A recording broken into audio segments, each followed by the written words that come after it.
A finales del mes pasado, con 257 votos a favor, en la Cámara de Diputados, una mayoría del grupo parlamentario Morena aprobó y apresuró en lo general el dictamen que contenía la iniciativa del presidente Andrés Manuel López Obrador para, en cierta medida, desaparecer el Consejo Nacional de Ciencia y Tecnología, el CONACYT.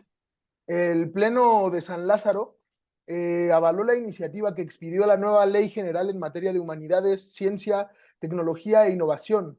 Y además en esta, digamos, disquisición se aprobó la eliminación del CONACYT para conformar el Consejo Nacional de Humanidades, Ciencias, Tecnología e Innovación. La aprobación de este dictamen se dio, sin embargo, como lo veremos a continuación, en un contexto de inconformidades, puesto que para su aprobación se aplazaron discusiones o se eliminaron discusiones, foros, análisis, consultas que sopesaran la viabilidad o el éxito de esta medida. Hoy, en Lo Marginal en el Centro, ponemos en el punto de discusión el funcionamiento del CONACYT, la aprobación de la ley, las discusiones en la Cámara y las posibles consecuencias que esta decisión tiene para el país. Para poner el funcionamiento del CONACYT a debate, la ciencia, la tecnología y la academia en México, nos acompañan hoy Juan Carlos Romero Hicks. Él es presidente de la Comisión de Transparencia y Anticorrupción, es secretario de la Comisión de Ciencia, Tecnología e Innovación e integrante de la Comisión de Educación en esta legislatura. Es maestro en Ciencias Sociales por la Southern Oregon University y es rector de la Universidad de Guanajuato. Bienvenido, Juan Carlos. Gracias por estar en Lo Marginal en el Centro. Gracias por la invitación, que proviene de mi querido amigo Brasil Acosta, con quien hemos hecho un trabajo desde la legislatura pasada y por supuesto también estar aquí con el doctor Eric Rosas, a quien conozco de tiempo atrás por sus estudios académicos. Muchas gracias por la invitación. No, desde luego, gracias por aceptar venir a este programa. Nos acompaña, como lo adelantaba Juan Carlos Romero, Brasil Acosta Peña. Él es ingeniero agrónomo con especialidad en economía agrícola por la Universidad Autónoma Chapingo. Es maestro y doctor en economía por el Colegio de México y la Universidad de Princeton y diputado federal en la actual legislatura y activista social de hace mucho tiempo. Brasil, gracias por venir a Lo Marginal en el Centro de nuevo. Muchísimas gracias, Aquiles. Saludo también a los panelistas, a Carlos Romero Hicks. Por supuesto, también fue director del CONACYT en su tiempo. Y al doctor Eric Rosas también, muchísimas gracias. Y está Eric Rosas con nosotros. Él es escritor y experto en investigación científica y tecnológica. Él ha realizado investigaciones en el Imperial College de London y en el Tecnológico Nacional de México. Es presidente fundador de Clúster Mexicano de Fotónica y vicepresidente en la Comisión Internacional de Óptica, director ejecutivo de Ciencia Brillante para México. Hola Eric, gracias por venir a este programa. Hola Aquiles, al contrario, muchas gracias por la invitación, al diputado Brasil, al diputado Juan Carlos, muchas gracias por esta oportunidad que nos das para expresar nuestros puntos de vista. Sí, muchas gracias a ti por participar, gracias a los tres por estar aquí y desde luego gracias a todos los que sintonizan el programa por el Facebook de Canal 6. Hoy hablaremos de un tema que evidentemente es de mucha trascendencia para el país y quiero comenzar sin más dilación lanzando la siguiente pregunta. Quisiera comenzar contigo, Juan Carlos Romero, preguntándote cuál ha sido un poco el papel del CONACYT durante el sexenio de López Obrador. ¿Se ha distinguido en sus funciones en comparación con los sexenios anteriores? El CONACYT es una institución que creó el presidente Echeverría en diciembre de 1970, hace casi 53 años. Y ha tenido 14 personas en la dirección general. Lo que puedo comentar es que, y no haré un juicio de valor sobre la directora actual por respeto a su investidura, a su dignidad como persona y porque la prudencia aconseja tener juicios ponderados sobre las personas y las instituciones, es que el CONACYT había sido una institución muy seria, muy conocida. Por ejemplo, hay probablemente más de 500,000 de becarios que han pasado por el CONACYT y es la nutriente principal de la generación de académicos desde 1970 al día de hoy. Ha tenido una enorme cantidad también de personas vinculadas a la clase política y a la clase empresarial. Ha tenido miles de proyectos, tanto de ciencia libre como de ciencia dirigida. Y lo que llama la atención en este caso del régimen en turno es que empezamos a advertir cosas pues, que anteriormente no se hacían. Por ejemplo, uno, descalificar el pasado. Es como decir, y todas las decisiones de ciencia se toman por comités académicos. Algo que puedo decir con mucha tranquilidad es que una persona que está en la dirección general del CONACYT no toma decisión de una sola beca, de una sola decisión de quién está con el estipendio de la beca del Sistema Nacional de Investigadores, no toma decisiones sobre proyectos, sea de ciencia básica, de ciencia libre, y ahora como que hay cosas que llaman la atención y que lamentablemente son equivocadas. La primera es quedarse instalado en el pasado y empezar a condenarlo. El pasado es un lugar de referencia, no un lugar de residencia. Segundo, afirmar que hay una ciencia neoliberal. Parece que no estudiaron filosofía de la ciencia. Los invito a estudiar a Mario Bunge y a todos los filósofos sobre la ciencia. La ciencia es ciencia o no es ciencia. El investigador puede tener sus filtros y sus sesgos propios, pero tiene un método científico. Y por otro lado, hay aspectos de vanguardia, tercer elemento, que se hacen en todas partes del mundo, que es el tema de la innovación. Es una cadena virtuosa de educación, ciencia, tecnología e innovación. Y el motor de las economías en el mundo es la innovación, que es pensar en lo que nadie ha pensado. Y empiezan a advertirse posiciones como que entregar recursos públicos a la innovación sería espurio.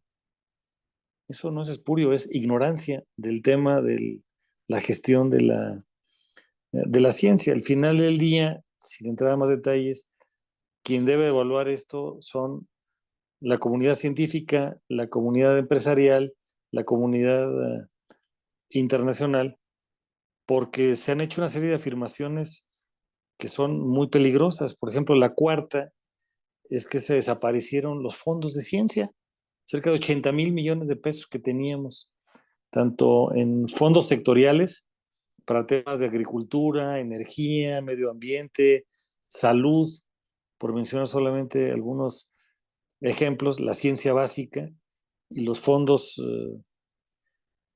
mixtos que atendían a prioridades locales, y decían que porque había corrupción. Nosotros retamos a las autoridades a que hicieran las denuncias, y hoy parecería que la palabra fideicomiso es una palabra negativa. Los fideicomisos son una forma de fondo que tiene una constitución legal, que tiene un comité técnico, reportes técnicos financieros, estados financieros auditados. No hay una sola denuncia. Retamos al presidente de la República y retamos a funcionarios a que hicieran denuncias.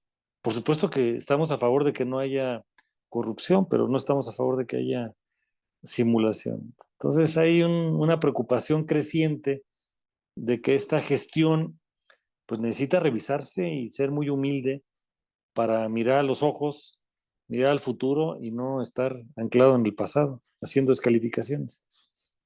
Muchas gracias. Creo que se han abierto muchos temas de conversación en torno a esta primera participación, que estos flancos sin duda los abriremos en los próximos bloques, pero quería continuar, Brasil, contigo preguntándote sobre todo sobre esta idea de el funcionamiento del CONACYT como un organismo autónomo del Poder Ejecutivo, que sin embargo se ha visto que tiene una participación, digamos, militante dentro del gobierno de Morena. El CONACYT ha sido una de las instituciones que ha apuntalado el régimen de la Cuarta Transformación, ha sido uno de los pilares sobre el que se ha fundado, ¿Cómo evalúas tú el funcionamiento del CONACYT bajo esta actual administración? Pues aquí les mira, la pregunta que realizas, el criterio de verdad, normalmente lo dice la propia filosofía, es la práctica, son los resultados. Y es ahí donde nosotros podemos ver qué tanto bien o mal vamos en una actividad o en una realización.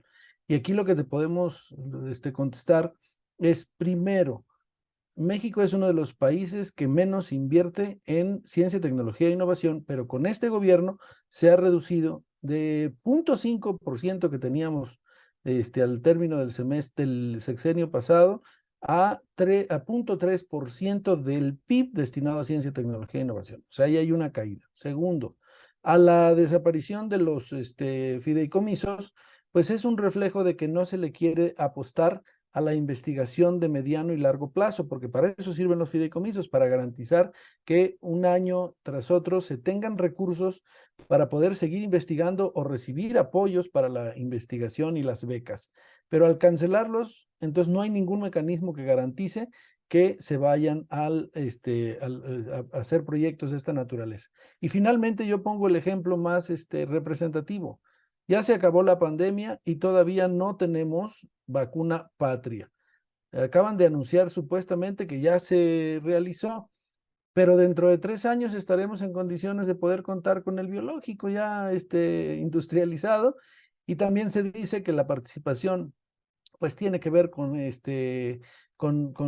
relaciones en el extranjero y no propiamente realizadas por la ciencia mexicana, porque según nuestro punto de vista es que hace falta pues un mayor desarrollo. Entonces, ¿qué puedo decir? Un último resultado es el desastroso trabajo que se ha hecho en el CIDE. Y entonces, pues mal. Mi postura es que no ha habido un buen desempeño en esta administración. Sí, creo que la cuestión del CIDE fue muy sonada, ¿no? La destitución de Catherine Andrews como la directora y todo el proceso que se ha llevado a cabo con esa institución ha sido cuando menos para mencionar, ¿no? Quería terminar y cerrar con este bloque contigo, Eric, preguntándote, haciéndote prácticamente la misma pregunta, solo que quería un poco empezar diciendo que ha sido uno de los grandes contrincantes.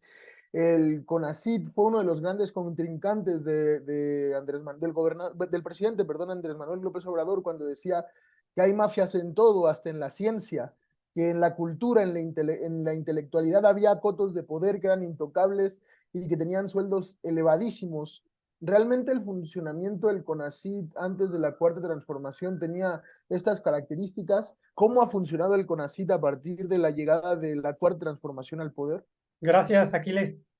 Bueno, sí, la verdad es que la comunidad científica ha sido, yo creo que, blanco de muchos señalamientos, como tú lo indicas, por parte del titular del Poder Ejecutivo Federal. Como lo decía hace un momento el diputado Juan Carlos, a mí lo que me gustaría ver es pruebas más que señalamientos. Creo que ni en el caso de lo que se esgrimió para finiquitar estos fideicomisos para ciencia y tecnología, ni en el caso de los colegas que fueron señalados de delitos muy graves, ni en todos estos que tú acabas de mencionar, ha habido, a mí me parece, alguna denuncia que haya podido, bueno, en algunos casos ni siquiera denuncia, y en el caso de los colegas, pues es una denuncia que se ha se ha venido cayendo porque no hay sustento real respecto de esas acusaciones. Digo, a lo mejor no estaría bien de entrada negar que algunos casos de corrupción pudo haber habido. Sin embargo, no me parece que haya sido la generalidad de la comunidad científica. La realidad es que la comunidad científica es una comunidad que trabaja por una pasión que es la ciencia, el desarrollo tecnológico, y que, vamos, simplemente hay que ver la forma en que vivimos los científicos, ¿no? No somos personas que tengamos una vida a veces ni siquiera holgada, ¿no?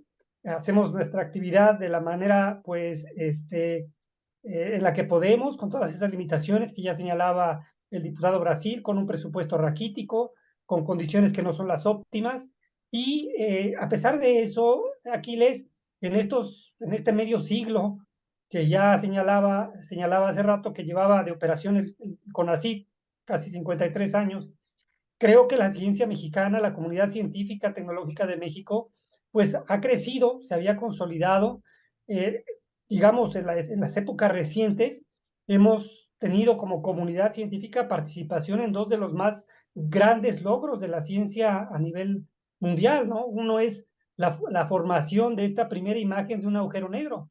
Hay que recordar que este proyecto que se llamó el proyecto del horizonte de eventos, fue un proyecto internacional en el que participó México con uno de los radiotelescopios, el radiotelescopio que está instalado aquí en el Cerro de la Negra y que es operado por científicos mexicanos en uno de los centros públicos de CONACYT.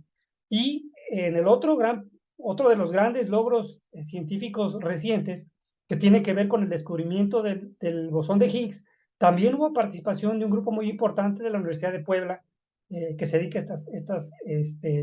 a estos temas. Y yo no dudo que en otros campos también podamos resaltar logros. Eso habla de una comunidad que hace su trabajo, que participa, que ha ido creciendo en calidad, que gracias digamos, al apoyo que se recibió a través del CONACYT, pudo ir consolidándose, pudo ir haciendo redes, creando colaboraciones internacionales y dando resultados. Creo, para contestar la pregunta puntual con la que iniciaste, creo que el papel del CONACYT en este sexenio, en lo que van estos 5 años que van de este sexenio, pues ha sido, desde el punto de vista lamentable, ha sido como un ariete para golpear a la propia comunidad. Nosotros, como comunidad, te puedo decir, nos hemos sentido, pues, agredidos más que apoyados por el CONACYT, ¿no? Con toda esta desaparición de los apoyos, con pues varios recortes que se han sufrido a lo largo de los años, con esta estigmatización que se nos ha hecho, ¿verdad?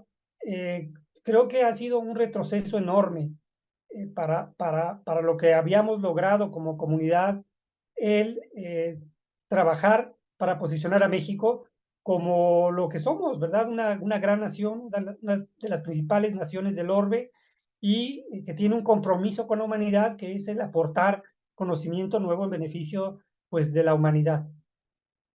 Sí, justo sobre eso último que mencionabas, Eric, creo que era muy elocuente Antonio Lascano, una eminencia como el doctor Antonio Lascano, cuando decía que la administración de María Elena Álvarez Bulla había dejado la comunidad científica dividida, pero no una división que se corresponde con la aprobación de la ley, no una división, digamos, aritméticamente comparable, sino una división en donde era más el rechazo hacia su administración que científicos que aprobaran, digamos, esta administración de Álvarez Bulla al frente del CONACYT.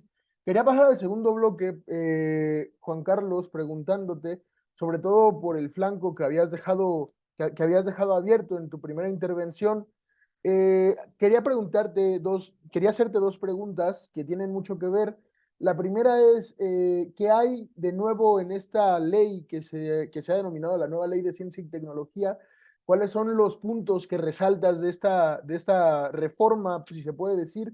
Y la segunda pregunta que te quería hacer es, ¿por qué se aprobó de una manera, digamos, en lo oscurito, de manera rápida, mayoriteando, haciendo uso de estos elementos políticos un tanto cuestionables? Sobre la pregunta, aquí les cae de nuevo muy poco y de lo poco muy malo. Me voy a explicar. Se introduce la palabra humanidades, bienvenida. Pero de ahí en adelante no hay una noción de lo que es una ley general, hay una confusión excesiva. Es un tema que lo sentimos muy cerca porque la propuesta de origen es nuestra. El 12 de marzo del 2018, 87 senadores de la República, siendo el proponente principal quien habla, propusimos cambiar el artículo 3 de la Constitución para reconocer el acceso de la población a los beneficios de la ciencia y facultar al Congreso de la Unión a expedir una ley general. ¿Qué es una ley general? Una ley general tiene 5 ingredientes y ninguna se cumple en lo que se acaba de aprobar, que por cierto se acaba de promulgar el 8 de mayo, y lo que estamos anticipando es que en un periodo de 30 días naturales va a haber acción o acciones de inconstitucionalidad del Senado de la República y posiblemente de la Cámara de Diputados, de una enorme cantidad de amparos. ¿Qué debiera contener? Primero, competencias. ¿Qué es lo que le toca al municipio, estado y federación? No lo resuelve. Segundo, un sistema nacional de gobernanza y local de gobernanza y sistema nacional y local de planeación. No lo resuelve. Tercero, el tema del financiamiento y las bases de coordinación. Tampoco lo resuelve. Cuarto, el poder tener ingredientes que tienen que ver con temas de innovación. Le tienen miedo a la innovación. No lo resuelve. Y quinto, una mezcla de aspectos que son muy importantes, que tienen que ver con propiedad intelectual, los centros públicos de investigación, la ciberseguridad, entre otros, tampoco lo incluye. Esto lo hemos dicho, y así lo manifestamos en la tribuna el 26 de abril, es la crónica de una oportunidad perdida, con una frase que usan ingenieros de la pesimización optimizada y un albazo legislativo. Tanto Brasil Acosta como un servidor, desde la legislatura pasada, presentamos la iniciativa constitucional de nuevo, fue el 6 de febrero de 2018.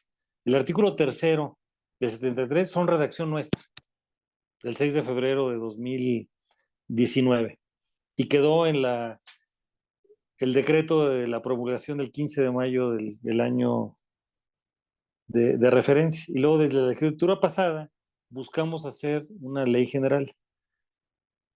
Al momento de hace varias semanas había 5 iniciativas, 3 en el Senado y 2 en San Lázaro. Una de las de San Lázaro era el 17 de agosto del año pasado, era la nuestra, mucho más completa que la que llegó el 13 de diciembre del mismo año anterior del presidente de la República. Ni siquiera fuimos escuchados. Entonces hay una larga violación de procesos de carácter legislativo. Y además, una ley como esta debe atender a principios elementales. 1, federalismo, no se cumple. 2, respeto a entidades soberanas, no se cumple. 3, la pluralidad, tampoco. 4, las autonomías, tampoco. 5, la libertad académica, tampoco. 6, derechos humanos, no. 7, inclusión. 8, una armonización de normas. Entonces estamos muy frustrados porque pudiendo haber tenido una gran construcción de una norma general, como se hizo en la Ley General de Educación Superior, que se construyó por legisladores, no por el Ejecutivo Federal, pues ahora lo que hacen es un archipiélago inconexo de diferentes ingredientes y le ponen cosas que no venían como esencia ordinaria en una ley general. Ejemplo, se meten a la estructura orgánica del CONACYT. Para eso hay una ley orgánica, no era otro. Entonces, la lista es muy, muy larga y lo que estamos anticipando es que, pues, tanto por temas 1 de proceso y 2 de contenido, se anticipan una cantidad significativa de litigios. Y en esto quiero agradecerle a la comunidad académica, que está el doctor Rosas y están otros.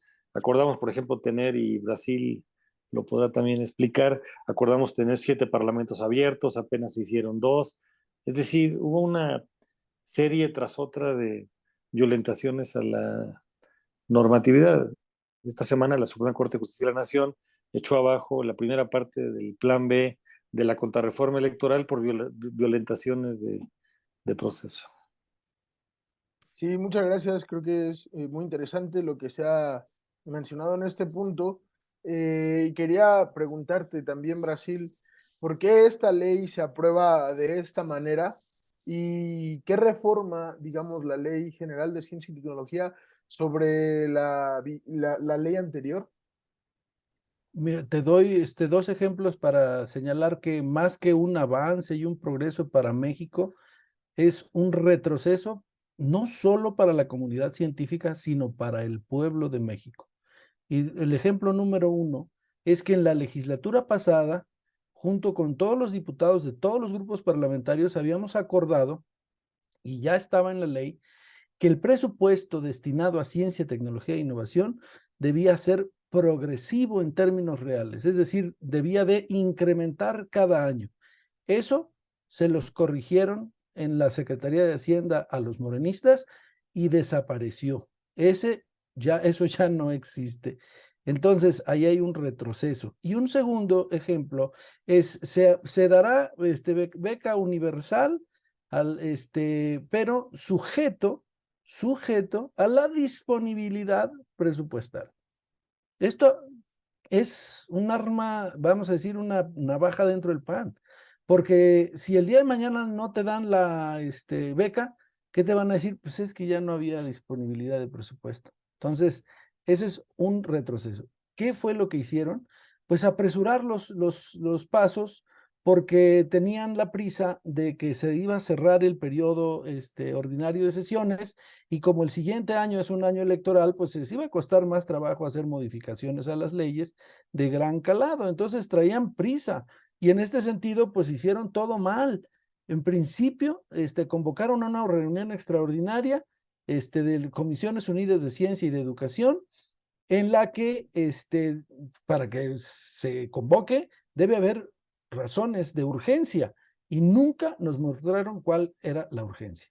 Dos, el día de la reunión nos convocaron para, cuando había sesión de la Cámara, y la propia presidenta de la Comisión de Educación en una ocasión hasta nos mandó a decir, hay votación en el Pleno, es decir, comprobando que había al mismo tiempo de nuestra sesión reunión. Esto puede suceder cuando hay permiso de la Junta de Coordinación. Pedimos si había y no había. Y entonces, ¿cuál era la prisa? Pues es que nomás se hicieron 2 foros, faltaron 5, y entonces lo que querían era acabar propiamente hablando con el proceso. Y pues ya viste, lo peor es que lo hicieron a la carrera, ni siquiera ellos conocían la ley, y al final de las cuentas se fueron al Senado, y en el Senado hicieron un cochinero, porque sin tener quórum, al final hicieron un quórum falso, tomándole protesta a una diputada a la carrera, y al final de las cuentas, sin discusión, sin un solo orador, en menos de 20 minutos aprobaron la ley. Pero efectivamente, a partir del día de ayer, al día de antier, 8 de mayo, iniciamos el proceso de lucha para que llegue hasta la Suprema Corte, y con una gran defensa que van a hacer los científicos, y nosotros como diputados lo vamos a llevar a las instancias que corresponden. Sí, creo que este apresuramiento por aprobar la ley, si no vulnera las instituciones democráticas de nuestro país esencialmente, sí demuestra un poco el poco respeto que se le tiene incluso a la investidura, y eso me parece que es muy importante. Para terminar con este punto, quería preguntarte, Eric, ¿qué es lo que distingues? ¿Qué resaltarías de positivo o de negativo de esta nueva Ley General de Ciencia y Tecnología? ¿Y es benéfica para la comunidad académica esta nueva ley aprobada?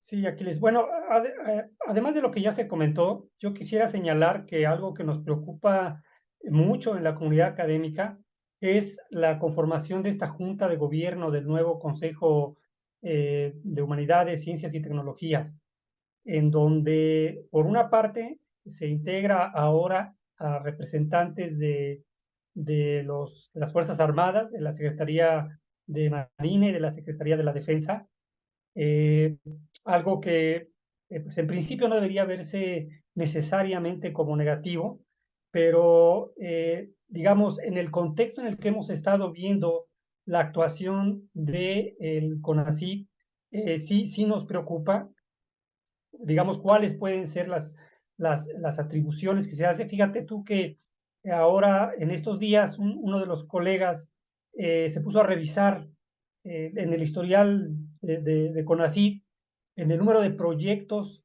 el número de artículos que se han publicado en el último año en México, artículos científicos, y de más de 5,000 artículos que se publicaron en todas las disciplinas en México en el año pasado, digamos, los coautores de las Fuerzas Armadas suman apenas unas 4 o 5 decenas. Entonces, digo, ojalá que realmente las Fuerzas Armadas hicieran algún tipo de investigación seria, eso estaría muy bien, pero nos preocupa esta integración de estas dos secretarías en esta Junta de Gobierno. Y bueno, yo diría que, ¿cómo saber si es bueno o malo? Lo primero es que la comunidad desde hace tiempo ha estado muy participativa, tratando de aportar ideas para mejorar. Yo creo que quien mejor sabe qué es lo que nos impide desarrollar nuestra actividad de la mejor manera, pues somos quienes hacemos día con día esta actividad. Quienes de repente sufrimos el problema de que se nos descompone un equipo y tenemos que hacer algo para resolver rápido esa falla del equipo, porque nuestro proyecto de investigación de 5 años, de 10 años, puede venirse abajo porque un refrigerador no funciona y nuestras muestras se destruyen, porque una muestra de radiación ionizante pues está desprendiendo la radiación, no lo estamos midiendo, etcétera. Para eso eran, por ejemplo, estos fondos, estos fideicomisos, ¿no? Para este tipo de contingencias, entre muchas otras actividades o circunstancias propias de la investigación científica. Nosotros quisimos, de muchas maneras, aportar en beneficio de la construcción de una ley que eliminara todos estos candados, que ayudara a México a permanentemente actualizarnos en términos del desarrollo científico y tecnológico, ¿verdad? Que nos ayudara a aportar en la cultura de la innovación de nuestra planta productiva. Y lamentablemente no fuimos escuchados. Nos sentimos, yo diría, incluso, Aquiles, hay un sentimiento en la comunidad, tú citabas hace rato al doctor Lascano, pero me parece que muchos colegas lo han manifestado en muchas oportunidades. Nos sentimos un poco burlados, un poco engañados. Como lo decía el diputado Brasil, nosotros queríamos participar aportando datos, aportando evidencia, ¿verdad? Que ayudara a que los legisladores reflexionaran un poco más respecto de los peligros que nosotros identificábamos en muchos de los aspectos que están en esta ahora ya Ley General de Humanidades, Ciencias, Tecnologías e Innovación. Y la realidad es que no se incorporó absolutamente ninguno de los muchos aspectos muy positivos que creo yo se virtieron en estos 2 foros de Parlamento Abierto que se quedó inconcluso este Parlamento Abierto. A mí me parece que, por supuesto, esta ley creo que ya se explicó aquí muy claramente, no es una ley general, creo que no es una ley que garantice el derecho de los mexicanos a la ciencia y a los beneficios derivados de ella. Nosotros en varios colectivos, Ciencia Plural, uno de ellos, estamos preparando varios juicios de amparo contra diferentes artículos de esta ley, porque le vemos realmente muchas deficiencias y pues esperamos, ¿verdad?, que una vez que pasemos este trance, pues volvamos a tener una ventana de oportunidad para construir una ley que se construya en consenso, que a mí me parece que ese fue el principal problema de esta ley, que como a lo mejor los legisladores de los partidos de la alianza oficial se dieron cuenta que no iban a poder lograr ese consenso porque no había manera, es decir, entonces no hubo otra forma más que pasarla pues de esta manera tan acelerada, tan difícil de comprender. Pero espero yo que cuando haya una oportunidad, que confío que la habrá después de que todos estos litigios se resuelvan, se pueda volver a dialogar, ¿verdad? Y que México pueda tener una ley que le urge, una ley que corresponda, insisto, con la grandeza de nación que somos, ¿verdad? Que nos permita realmente continuar con este avance científico, desarrollar la tecnología que necesitamos, abrazar las nuevas tecnologías que el mundo se está moviendo y también volvernos una sociedad y una economía mucho más innovadora. Sí, creo que todo lo que se ha mencionado hasta este momento ha sido muy importante, tomando en cuenta la discusión que habíamos establecido. Quería nada más cerrar este punto. Quisiera pedir también un poco de brevedad porque el tiempo se nos está yendo de las manos. Quería establecer un último bloque nada más pensando un poco en qué sigue, qué podemos esperar. Y quería pues terminar, Juan Carlos, preguntándote. Tú mencionabas hace rato que se abrió una oportunidad que prácticamente se perdió, pero si esta oportunidad se pudiera abrir, ¿qué sería lo deseable para el CONACYT? ¿Puede establecerse un organismo que sea benéfico para mejorar la ciencia en el país y la innovación tecnológica científica? A partir de los litigios sabremos qué tipo de rutas podemos tener, porque lo más probable es que se ejerzan dos tipos de acciones legales. Uno, acción de inconstitucionalidad, que requiere 1/3 de senadores, 43 de 128 existen, y 167 diputados que también existen. Y la Corte vería dos aspectos: uno, los temas de proceso, y dos, los de contenido. A partir de eso, ya limpiando la parte legislativa, sabríamos qué es lo que queda como tema por resolver. El segundo son amparos de personas afectadas, y pueden ser alumnos, empresarios, investigadores, autoridades universitarias, por mencionar algunos de los posibles afectados en sentido negativo. Ya teniendo esto, lo que tendríamos que hacer es rehacer el camino y entonces construir una ley general que tenga competencias, gobernanza, planeación, financiamiento, bases de coordinación, innovación, entre otros ingredientes. Y ojalá que esto sirva para que el CONACYT entre en algo que estamos urgidos que exhiba: humildad, prudencia, sensibilidad e inclusión. Y que huya de las descalificaciones, sino que nos preguntemos cuál es el tipo de ley y de política pública que requiere este país para el año 2050. ¿Y qué vamos a hacer para poder tener ciencia libre y ciencia dirigida?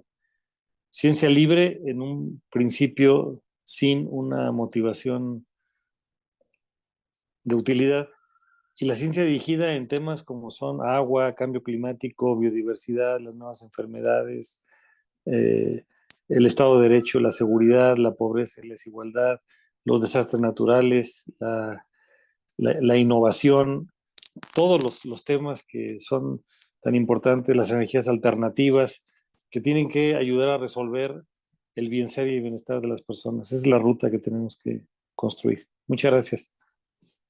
No, muchas gracias a usted por aceptar participar en Lo Marginal en el Centro. Brasil, quería también cerrar preguntándote algo que se deslizaba en la discusión anteriormente. Se hablaba de que en realidad uno de los objetivos de la actual administración era controlar o centralizar un poco de manera más importante, como tú lo mencionabas al principio, centralizar este organismo y mantener un control sobre él. Es posible que esto sea así, que esta ley general lo que busque sea centralizar y gobernar, digamos, la ciencia neoliberal para ponerla a manos de la Cuarta Transformación, toda esta infraestructura académica. Pues mira, desgraciadamente sí puedo decir que esta ley es centralista.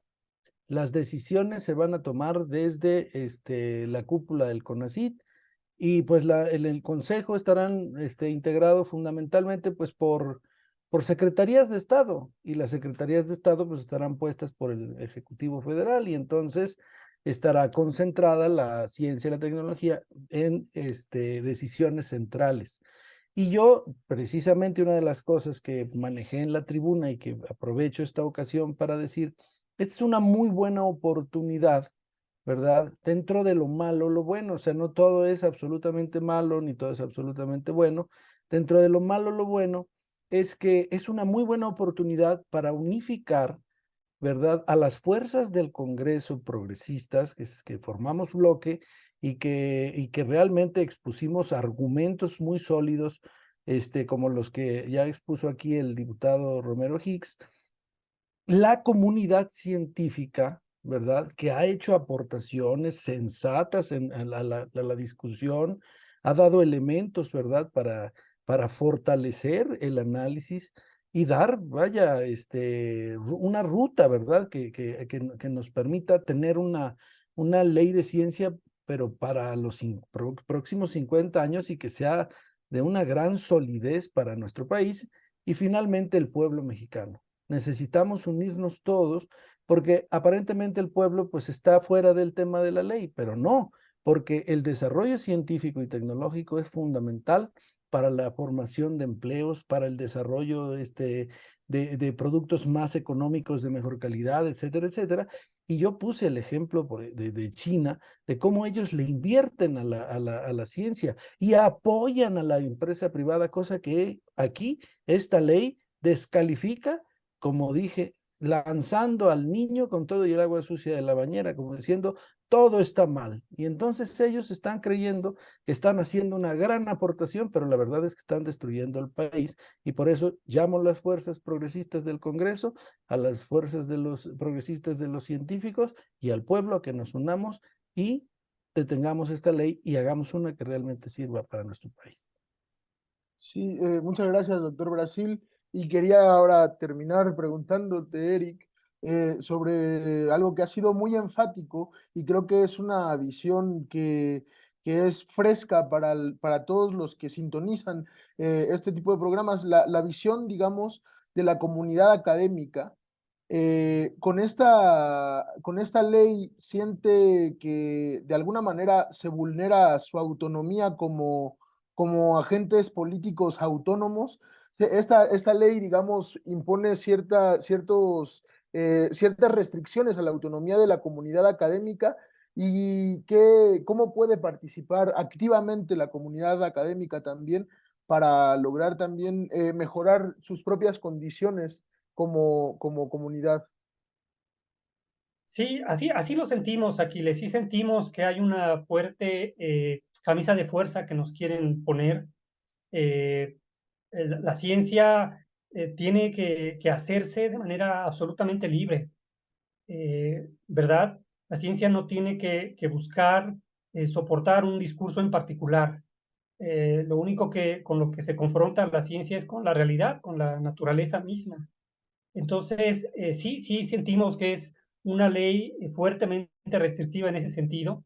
Y lo que nosotros hemos hecho o queremos seguir haciendo y vamos a seguir haciendo, como ya lo comentaba aquí, por una parte, pues nos vamos a amparar. Yo creo que va a haber una gran cantidad de amparos de toda la comunidad contra diversos artículos.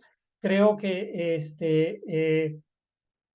vamos, es algo que nos atañe porque es nuestra labor diaria, pero no solo a nosotros, yo creo que a todos los mexicanos nos debe importar. Es un derecho humano, el derecho a la ciencia, entonces pienso que todo el mundo tiene materia para ampararse, por una parte. ¿Qué quisiéramos ver si se abre una nueva oportunidad? Quisiéramos ver elementos que posibiliten la circulación de cerebros, ¿verdad? El refresco generacional en la ciencia, la colaboración multidisciplinaria, la movilidad de investigadores, la investigación de frontera, de largo aliento, que requiere, digamos, la concurrencia de la inversión, tanto pública como privada. Y un poco, pues, el quitarle esa ideología a la ciencia.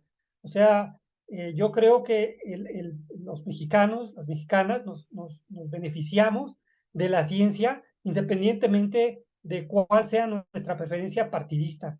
Y eso creo que no debemos de perder de vista.